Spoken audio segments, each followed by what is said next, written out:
Jeg synes faktisk, at den er virkelig noget. Og robot.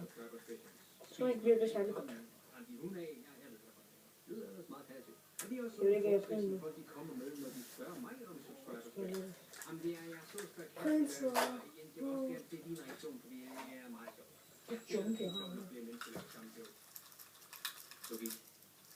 Som sagt i min tidligere video om challenges, jeg har direkte noget imod challenges. Hvis du vil give dig selv influenzaen, så er det lidt med ideen omkring, om det er lidt urelateret til, hvad du eller din kanal handler om. Men vi kan selvfølgelig lave challenges på jeres kanal, men så går man ind. Så har jeg egentlig fået 100 subscribers, fordi jeg ikke bruger mine lille dansevideoer, og jeg kun faldet. Mike og Mike, dog. Jeg har tænkt mig at fejre en helt tomat. Måske to. Og faktisk, så vil jeg gerne lige give shout-out til vores forum. Hvis I ikke kender ham, så må I gerne gå et eller andet om. Hvis du vil se mig op med challenges, så prøv at se min video omkring challenges, der er linken. Prøv at tjekke det shit out.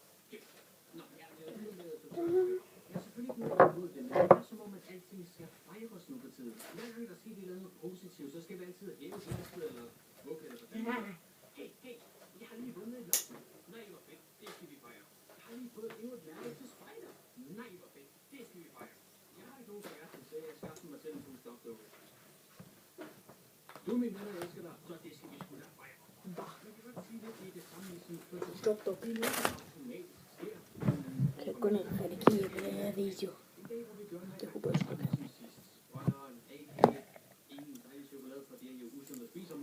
Men hvor du er lidt mere speciel, og du kan vælge, hvad vi skal bruge noget af dagen på. Og Tobias, i dag er det din fødselsdag.